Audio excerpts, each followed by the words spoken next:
BRS పార్టీలో లుకలుకలు పెద్ద ఎత్తున బయటపడ్డాయి.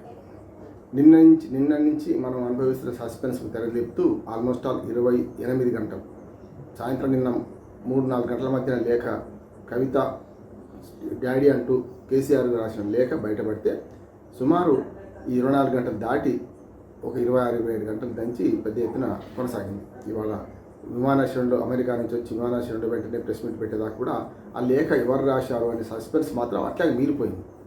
ఆ సస్పెన్స్ తెరదీస్తూ తనే రాసింది అని ఒప్పుకుంది కవిత. అది కరెక్ట్, ఒప్పుకున్నా, అయిపోయింది. దాని లేఖ ఒప్పుకున్న తర్వాత వచ్చే సంశయాలను తీర్చాల్సిన అవసరం ఆయన మీద ఉండే. ఆమె 2 విషయాలు చెప్పింది. ఒకటి, నేనే లేఖ రాశాను, ఇప్పుడే కాదు మొదటి నుంచి అలవాటు నాకు మా నాన్నకి లేఖలు రాయడం, ఏదైనా సంస్థాగత విషయాల్లో కానీ పార్టీ విషయాలలో కూడా నేను సలహాలు సూచనలు ఇస్తుంటాను, లెటర్ రూపం కూడా అనిపిస్తుంటాను. అంటే లెటర్ కొత్త కాదు, గతంలో రాసినట్టు లెక్క. అవి బయటపడింది. ఇవాళ ఎందుకు బయటపడింది లేఖ అంటే దాల్మే కుచ్ కాలా హై అంటే పప్పులో కొంత నలుపు ఉంది, ఏదో ఉన్నది. ఏది ఉన్నది అంటే నిప్పులు ఎందుకు పొగరాదు.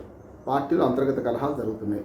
కేసీఆర్ నిట్టాడు అంటే మధ్య పోరు అనుకోండి. నిట్టాడు అయితే 4 స్తంభాల ఆట జరుగుతుంది పార్టీలో. అందరికీ తెలుసు, కుటుంబ పార్టీ.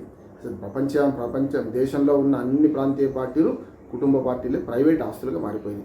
అది డిఎంకే అన్న డిఎంకే కావచ్చు, వైసీపీ కావచ్చు, టీడీపీ కావచ్చు, టీఆర్ఎస్ కావచ్చు, ఆఖరికి మనకు ఏదేమంటారు కాంగ్రెస్ పార్టీ కావచ్చు, కుటుంబ రాజకీయాలే ఒక రకంగా చెప్పాలంటే. అట్లానే ఉత్తర భారతదేశంలో ప్రచన్నాల పార్టీలు అవన్నీ కూడా కుటుంబ పార్టీలుగా మారిపోయినాయి. ఈ దశలో వాళ్ళ కవిత ఆ నిజం చెప్తూ ఒప్పుకున్న తర్వాత, లేఖ తానే రాసిందని ఒప్పుకున్న తర్వాత మళ్ళీ కొన్ని ప్రశ్నలు వస్తున్నాయి. ఆ లేఖ ఎవరి ద్వారా పంపింది కేసీఆర్కి? పోస్ట్ ద్వారానా, కొరియర్ ద్వారానా, మనిషి ద్వారానా? పోస్ట్ కొరియర్ అయితే లీక్ కాదు. చేరిందా చేరలేదా? మనిషి ద్వారా పంపితే ఆ మనిషి మధ్యాహ్నం వాడు ఇచ్చిండా ఇవ్వలేదా? ఈ 3 ఆమె క్లారిటీ ఇవ్వాలి. లేఖ రాయడం అంటే సమస్య కాదు. లేదు మన నాన్నగారి బెడ్రూమ్లో పెట్టి వచ్చిందా, డైనింగ్ టేబుల్ మీద పెట్టి వచ్చిందా, ఆయన చూడకుండానే వాళ్ళని తస్కరించారా? ఇవన్నీ సమాధానం అటు కేసీఆర్ని చెప్పాలి, లేకుంటే కవిత చెప్పాలి. కవిత మొదలు ఎట్లా పంపింది లేఖ అనే దాన్ని బట్టి అటువైపు వేలా ఇటువైపు వేలా చూపెట్టడం జరుగుతుంది. రెండోది ఏంటంటే, ఈ విషయాలు పెద్దగా మనం అనుకునే కొత్త విషయాలు ఏం లేవు. పార్టీలో అంతర్గతంగా జరుగుతున్న చర్చనే అమ్మాయి బయట పెట్టింది. కొంచెం వివరంగా పాజిటివ్స్ నెగిటివ్స్ అని చెప్పి 2 వర్గాలుగా చేసి విమర్శ అంటే సద్విమర్శ చేసింది. పార్టీని ఒక రకంగా చెప్పినట్టు పార్టీలో ఏదైతే ఉన్నదో దాన్ని లోపాలు పెట్టింది. పార్టీలో లోపాలు కూడా కాదు, ఎలకదుర్తి సభకు ఒక పోస్ట్ మార్టం రిపోర్ట్ లాంటిది. అంటే మొత్తం పార్టీలో లోపాలు బయటపెట్టాలంటే పార్టీ ఏర్పడ్డప్పటి నుంచి ఉద్యమ సమయంలో ఏం జరిగింది, తర్వాత ఏం జరిగింది, అధికారంలో పొరపాట్లు ఏం చేసినా, ఇవన్నీ అంటే పార్టీ పొరపాట్లు. కానీ సొంతంగా తండ్రి గారు, కవిత తండ్రి, ఆయన ఆ గంటసేపు ప్రసంగంలో ఏమేమి మిస్ అయ్యారు, ఆ మీటింగ్ కోసం మాత్రమే పోస్ట్ మార్టం రిపోర్ట్, ఎలకదుర్తి సభది, ఇంకేం కాదు. అటువంటి అప్పుడు మిగతా చాలా పొరపాటు జరిగినాయి కదా. కానీ ఆమె ఏమన్నదంటే, మా నాన్న దేవుడు, సార్ దేవుడే కేసీఆర్ గారు, ఆయన పక్కన దయ్యాలు కూర్చున్నాయి. ఆ దయ్యాలు ఎవరో చెప్పాల్సిన బాధ్యత కూడా ఎవరిది? కవితదే కదా. అన్న నా దయ్యం, లేకపోతే తమ్ముడా సంతోష్ కుమారా, లేకపోతే భావన, ఈ 4 కాకుండా ఇంకెవరన్నా దయ్యాలు ఉన్నాయా? ఒకవేళ దయ్యాలనే కూర్చుని పెట్టుకుంటే ఆయన దేవుడు ఎట్లా అవుతాడు?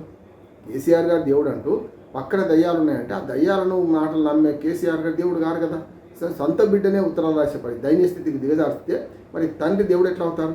కనుక కేసీఆర్ గారి దగ్గర పొరపాటు అన్నట్టు. అంటే మనకు గురువింద గింజ తాను నలుపు అన్నట్టు గురువింద నలుపు ఉన్నట్టే కేసీఆర్ కింద అని మనకు అర్థమవుతుంది.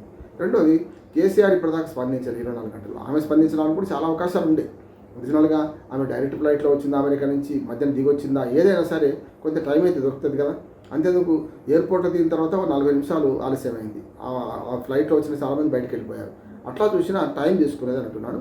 కొంత సముదాయించే ప్రయత్నం చేసిండ్రా? చేయకపోతే పోతే పోని అనుకున్నారా? అంటే కవిత పోతే ఏమో నష్టం ఉంది పార్టీలు అనుకుంటున్నారా?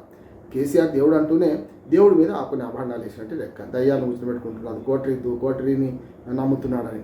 కోటరీని నమ్ముతుంటే ఆ కోటరీ ఎవరు, ఆ కోటరీలో ఉన్న వాళ్ళు ఏం కుట్రలు చేస్తున్నారు అనే మాట చెప్పాలి. అందుకనే ఇందులో మళ్ళీ వివక్ష కూడా ఉంటుంది. అంటే మన కవిత మొదటి నుంచి కూడా చాలాసార్లు స్వాతంత్రంగా వ్యవహరిస్తున్నది. అంటే తెలంగాణ జాగృతి ఉద్యమ సమయాన్ని పెట్టినా కూడా బతుకమ్మ పండుగను ఒక ఐకాన్గా చేసి తనదైన రీతిలో ముందు నడిపించింది. తనదైన రీతిలో పార్టీలో కీలక స్థానాల్లో లేని చాలామంది తనతో సహకరించి కవులు, కళాకారులు, న్యూట్రల్గా ఉన్నవాళ్ళు, అంటే వేరే పార్టీలో ఉన్నవాళ్ళు కూడా తెలంగాణ జాగృతి కింద ఏకమైన సందర్భం చూసినాం మనం. అది నడిపించుకుంటూ వచ్చింది. సార్ తెలంగాణ వచ్చినాక దాని అవసరం తక్కువైంది, మళ్ళీ కొంచెం వెనక ముందు అయినా కూడా ఇప్పటికీ తెలంగాణ జాగృతి అనే సంస్థ నడిపించుకుంటూ వస్తున్నది. కొన్ని ఎత్తుపల్లాలున్నా కొన్నిసార్లు వెనక ముందు అయినా నడిపిస్తుంది. టీఆర్ఎస్ పార్టీ కూడా కొత్తగా ఇట్లాంటి చాలా, కానీ కుటుంబ కలహాలు ఏవైతే ఇంటిలోనూ పోరు ఇంతింత కాదే అన్నట్టు ఇంట్లో పోరు కొంచెం తక్కువ ఉండే, ఉన్నా కూడా బయటపడలే. ఎప్పుడు కూడా ఉన్నాయి చాలాసార్లు కేటీఆర్కు హరీష్ రావు పడదని, కేటీఆర్కు మన కవితకు పడదని, మన సంతోష్ కుమార్ పెత్తనాన్ని హరీష్ రావు, కేటీఆర్, కవిత కూడా వ్యతిరేకించారని ఇవన్నీ చాలా వచ్చినాయి రూమర్స్. ఆఖరికి హరీష్ రావే పార్టీ మారుతాడని ఇవాళ 2004 నుంచి అంటున్నాను. కేసీఆర్ చచ్చిపోతాడని ఈ ప్రతిపక్షాల కూటమి. కానీ ఇవన్నీ పక్కన పెడితే ఇవాళ కవిత కొన్నింటికి మనకు సమాధానం ఇవ్వాలి. ఆ దయ్యాలు ఎవరో తేల్చాల్సిన అవసరం ఉంది. ఆ దయ్యాల గురించి చెప్పే క్రమంలో దేవుడు కాదు కేసీఆర్ గారు కూడా బిడ్డను దూరం పెడుతున్నారని అర్థమవుతుంది. ఇందులో పురుషాధిక సమాజంలో గతంలో మనకు అన్నా డిఎంకేలో కనిమొళి, వైఎస్ఆర్సీపీలో షర్మిల, అట్లాగే ప్రియాంక గాంధీ అక్కడ, ఇట్లా చూసుకుంటే ఇక్కడ కవిత. అంటే పురుషాధిక సమాజంలో ఇద్దరుంటే మగపిల్లవాడి కంటే ఆడపిల్ల కంటే మగపిల్లవాడికే ఎక్కువ విలువ ఇస్తున్నట్టు అర్థమవుతుంది. సుప్రియా శివలో ఒక్కటి రావడానికి కారణం ఏంటంటే శరద్ పవార్కు కొడుకులు లేరు, బిడ్డలే ఉంటుంది కనుక ఆమె రాజకీయాలకు వచ్చింది. రాజకీయాల్లో ఇద్దరు ఒకే కడుపులో పుట్టిన ఇద్దరు పిల్లలు ఉంటే అందులో సాధ్యమైనంత వరకు మగవాళ్ళకే అవకాశాలు ఎక్కువ వస్తున్నాయి మనకు అర్థం. వాళ్ళ సొంతం వాళ్ళే తీసుకుంటున్నారు కనుక ఇది కూడా చర్చనీయాంశం. అంటే ఒక రకంగా చెబితే స్త్రీవాద దృక్పథంతో ముందుకు వస్తే కవితకు మద్దతు పెరుగుతుందని నేను అంటున్నాను. సరే బీసీలు ఇవన్నీ అంటే ఇప్పుడు ఒక రకంగా చెప్పి మళ్ళీ పార్టీలను విమర్శించింది ఆమె. ఏది బీజేపీకిను కాంగ్రెస్ పార్టీకి కొబ్బరికాయ దొరికినట్టు అయిందన్న ఆ పార్టీని విమర్శించవచ్చు. కానీ నీ పార్టీలో జరుగుతుంది ఏంది?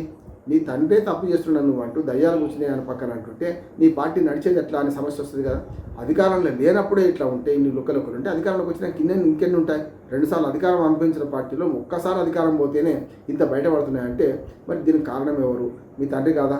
సీత ఎవరు చెప్పినా వినడానికి ఎవరికి చెప్తా ఆఖరి కూతురు కూడా వింటలేదని మనకు అర్థమవుతుంది కదా. ఇవన్నీ సవరించుకోకపోతే ఇంకా అహంకారంతో ఇంకా కుటుంబ రాజకీయాలు నడిపితే రేపు పొద్దున పార్టీకి నష్టమే కానీ లాభం కాదు. అంటే నవ్వేటోని ముందే జారిపడ్డాడు, నడిబాజారుడు జారిపడ్డట్టు అని ఎప్పటికీ కేసీఆర్ గారు సామెత వాడుతుండే. ఉద్యమ సమయంలో మనం తప్పులు చేయొద్దు, తప్పులు చేస్తే నవ్వేటోని ముందర నడిబాజార్లో జారిపడ్డట్టు అవుతుంది. ఇవాళ ఆ పని చేసింది కదా కూతురు. ఒకవేళ నిజంగానే లీక్ అయినా కూడా ఆ ఉత్తరం నేను రాయలేదంటే అయిపోయి అప్పుడు అటుపక్క అంటే దుష్ప్రచారం వేరే వాడు చేసినట్టు అంటే. కానీ రాసింది నిజమే, నేను రాసిన దానిలో పార్టీ వాస్తవాలు ఉన్నాయని అంటుంటే ఖచ్చితంగా దానికి బాధ్యులు ఎవరంటే అంతా మీరే చేశారు నాన్న అని కేసీఆర్ గారినే కవిత ప్రశ్నిస్తున్నట్టు లెక్క. ఆ ప్రశ్నకు సమాధానం కేసీఆర్ చెప్పాలి, ఇంకెవ్వరు చెప్పడానికి అర్హత లేదు, ఎవరు చెప్పరు కూడా అంటున్నాను. ఇక ఆ తర్వాత నాయకులు ఎట్లా స్పందిస్తారు, హరీష్ రావు కానీ కేటీఆర్ కానీ ఇతర పెద్ద నాయకులు పార్టీలో ఉన్న వాళ్ళని ఎట్లా స్పందిస్తారు అనేది చూడాల్సింది, వేచి చూడాల్సింది. అంతే. మొత్తం మీద కవిత మాటలు అర్థమైంది ఏంటంటే కేసీఆర్ గారి అంతా మూల కారణం చేస్తున్నాడు, దేవుడే కావచ్చు దయ్యాలు కూర్చుంటాయని కనుక అంతా మీరే చేశారు అన్న సిద్ధార్థ బొమ్మరిల్లు సినిమాలో డైలాగ్ ఏదైతుందో అది ఓ రకంగా పరోక్షంగా కవిత తన్నిడే ప్రశ్నిస్తున్నది. ఆ ప్రశ్నకు సమాధానం చెప్పాల్సింది కూడా కేసీఆర్ గారే. దీనికి అంతకు ముందు సమాధానం చెప్పాల్సింది కవిత. ఇద్దరు మధ్యన జరిగిన సంభాషణ ఏమిటి, ఏం జరుగుతుందని మొత్తం ప్రజలకు తెలపాల్సిన అవసరం అయితే ఉన్నది. నమస్కారం.